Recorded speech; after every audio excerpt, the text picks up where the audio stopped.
Salve, salve família, aqui quem fala é WS do canal Cortes Podcast. Você já pensou em ganhar dinheiro pela internet, sem nem mesmo aparecer? Confira o primeiro link na descrição.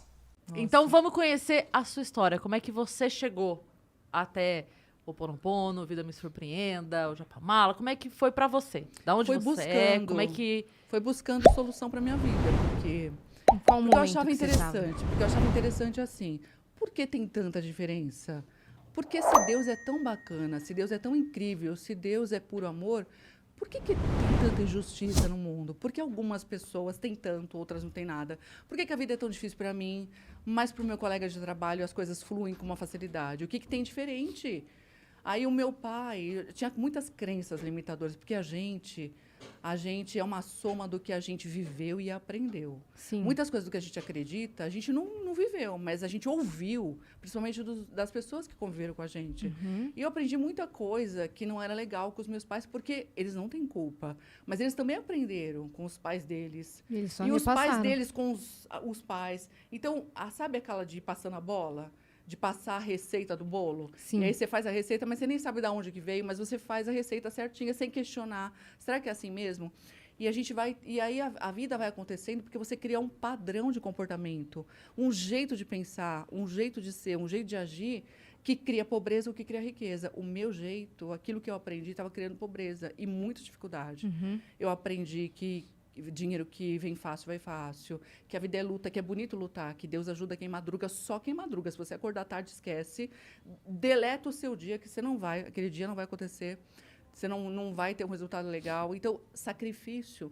E eu ouvi muitas histórias de sacrifício dos meus avós, porque minha mãe é espanhola. Ela chegou no Brasil aos 9 anos, eles viajaram 16 dias, fugindo de uma guerra, de uma possível guerra que aconteceria na Espanha. Que na época tinha o general Franco, meu avô tinha servido na Segunda Guerra Mundial, passaram fome, assim, risco de morrer, muito medo, sobreviveram assim, porque por muita fé e porque minha avó era muito batalhadora, ela saía, ia até o pueblo para pegar comida, para trazer para dentro de casa. Então, era tanto medo que eles viveram, que eles assim, quando teve a possibilidade de ter uma outra guerra, eles vieram embora. E aí a minha avó tinha uma dor muito grande, porque um dos irmãos da minha mãe, um dos filhos dela, quando eles estavam vindo, ele estava na fase de servir o exército. E eles tinham feito um cambalacho para que ele pudesse vir. Só que foi descoberto, ele acabou ficando retido.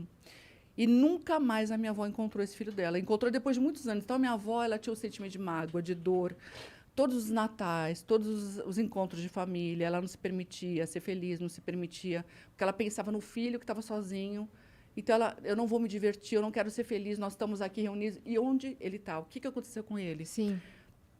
Então, todos os dias eu ouvia o meu avô e minha avó sentar na mesa para comer com a gente, contando histórias de sofrimento, da guerra. E eles não sabiam que quanto mais eles falavam de tudo que não era legal, de todo sofrimento, eles estavam criando mais sofrimento. Porque tudo é energia. Eu também não sabia naquela época. A gente é energia. A gente vibra, né? Se você pegar um equipamento que consiga ver mesmo, né, as menores partículas, você vê que nada é sólido como parece, tudo é energia, a gente está vibrando o tempo todo. Nós somos um aglomerado de átomos que estão em constante mutação. Então, é fácil você se curar. Porque se os átomos que compõem você, que criam essas células, seus órgãos, estão em constante mudança, se você muda o seu padrão de pensamento, se você muda as crenças de sofrimento, de doença, de que a vida é luta, de que tudo é difícil, você muda financeiramente, você muda os seus relacionamentos, você muda a sua saúde, você muda tudo. Você muda a sua realidade. E o bacana é que só depende de você. Os meus avós, eu vi eles sofrendo muito, a vida foi uma luta porque eles acreditavam e eles viviam falando disso. Então, chegou uma época da minha vida que eu tive tantos perrengues, eu casei e não deu certo. Casei com um príncipe e o príncipe virou sapo. Não, na verdade, ele era daquele jeito, eu não enxergava, porque a gente só enxerga aquilo que os nossos programas permitem que a gente veja, né? A expectativa que você criou. Isso, eu queria. Mas depois, o pior de tudo é que cada pessoa, não é criticando ele, não, que eu sou profundamente grata a ele hoje. Já amaldiçoei muito, mas hoje eu agradeço infinitamente, porque graças a ele eu mudei tanto, eu busquei tantas soluções para minha vida e mudei minha vida. Mas assim, quando eu me separei dele, o meu relacionamento com ele foi tão desafiador que eu fiquei vibrando num desejo de vingança. Eu desejava tudo de mal para ele, que ele não ganhasse dinheiro, que ele pagasse tudo que ele tinha feito para mim. Então, esse desejo que eu tinha para ele estava voltando, estava acontecendo comigo. Então, eu era um imã de acontecimentos de tragédia. Eu vivia ralando o carro. Eu desejava que ele não tivesse dinheiro. Quem não tinha era eu. Eu vivia perdendo dinheiro, nenhum negócio dava certo para mim. A vida não fluía para mim. E até que culminou num dia que eu sofri um acidente de carro. A minha irmã me pediu um favor, eu saí para fazer esse favor para ela, bateram no meu carro, não tinha seguro. O carro praticamente deu perda total, mas eu não me machuquei.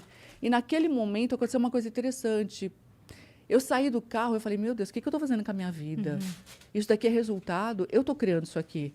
Porque uma pessoa que eu tinha conhecido tempos atrás tinha dito para mim que eu tinha atraído aquele relacionamento, que eu tinha criado aquilo e que eu tinha que ter gratidão por tudo que eu tinha vivido, porque tudo que a gente vive ensina algo. O que eu posso aprender com cada situação, por mais difícil que ela seja, por mais desafiadora.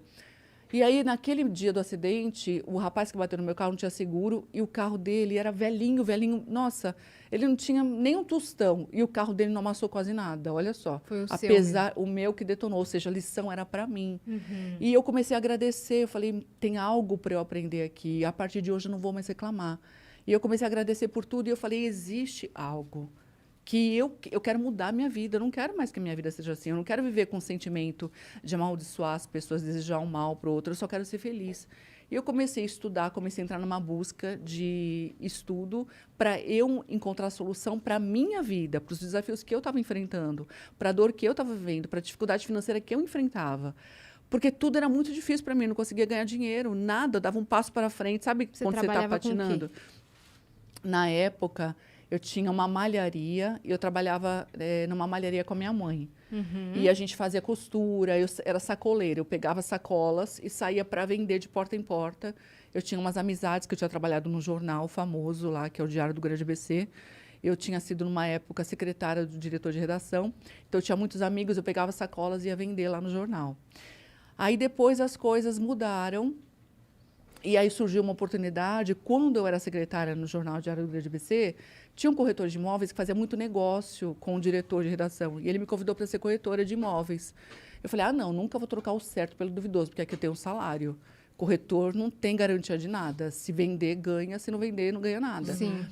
Mas, quando a malharia acabou não dando certo também, e a gente acabou fechando, aí eu lembrei, aí eu fui fazer uns bicos em feira de utilidade, naquela UD que tinha UD, né? Feira de utilidade doméstica. Sim. E aí eu lembrei dele. Um dia eu fui dormir, eu estava buscando, eu falei, eu quero trabalhar em algo que seja assim, que seja legal, que não tire, que não me aprisione, porque eu sou uma pessoa que eu adoro a liberdade, né? Eu gosto de ficar na natureza, eu não gosto de ficar presa no escritório trabalhando, eu me sinto muito amarrada. E aí eu falei, poxa, eu poderia trabalhar com vendas. Lembrei dele, procurei o telefone dele na lista, não achei. Mas eu sabia onde era a imobiliária. Aí, no dia seguinte, que eu estava livre, eu fui até a imobiliária dele, conversei com ele, ele falou, pode começar amanhã. Eu falei, olha, amanhã eu não posso, porque eu estou trabalhando, estou fazendo uma feira, estou trabalhando na UD, e eu encerro o final da semana e eu começo na segunda. E assim eu comecei a trabalhar como corretora. E o interessante de tudo é que, não sabendo vender, não tendo experiência nenhuma de mercado, não sabia nem o preço de mercado, não sabia avaliar imóveis, nada. Mas no primeiro mês que eu trabalhei, eu fiz uma venda. Você acredita? Aí todo mundo falava, nossa, é sorte de principiante. Principiante. É porque eu tinha tanta vontade, eu fui com vontade, eu fui com fé, eu fui acreditando, eu fui naquela felicidade, na alegria, e eu acabei atraindo. Eu também não entendia isso, mas isso aconteceu comigo. Você não tinha pesquisado sobre lei da atração? Não tinha, não conhecia nada disso. O segredo, eu estava engatinhando. essas coisas? Não tinha conhecimento de nada disso.